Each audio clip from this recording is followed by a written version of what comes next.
দুলাভাই শুনলেই মনে হয় যে মুখে রুমাল চাপা দিয়ে বিয়ে করতে যাচ্ছি। তার মানে তোমার আবারও ইচ্ছে আছে নাকি? আরে কি বলে, শেষ পর্যন্ত এলি। মামা চল, পেছন থেকে চোখ ধরা এটা অনেক পুরনো অভ্যাস। কবরী রাজ্জাকে ধরতো, সুচিত্রা সেন উত্তম কুমারের ধরতো। এখন তো সব চলবে না।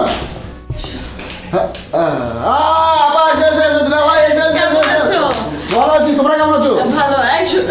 সুন্দরী, তুমি ওর সাথে বেডরুমে গিয়ে লাগেজগুলো রাখো।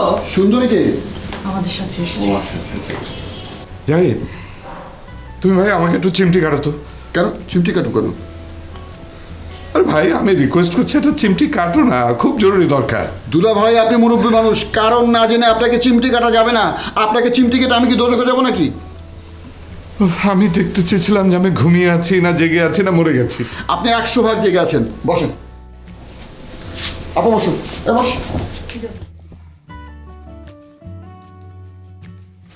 তারপর কেমন জানি হলো?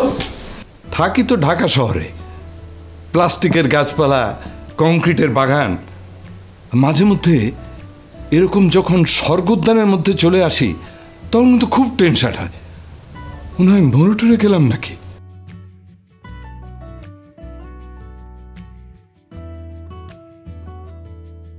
ও, তোমার তাহলে এই ধারণা যে তুমি মরে গেলে কনফার্ম বেহেশতে যাবে? না না, নিজের পুণ্য বলে তো যেতে পারবো না, সেটা জানি, কিন্তু তোমার মতো এরকম অর্ধাঙ্গিনী থাকতে একটু সুযোগ কি পাবো না?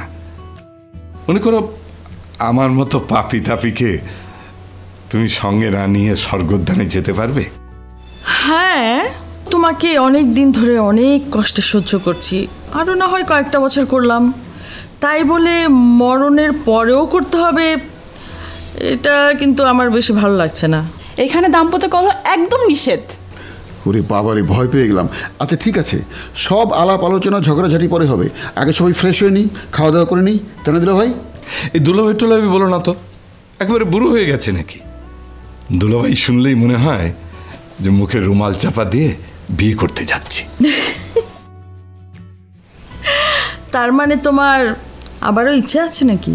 আরে কি বলে, সেই কবে বেলতলায় গিয়েছিলাম, সেই বেল পরে তো মাথা চৌচির, সে তো অনেক দিন হয়ে গেছে, তাই না?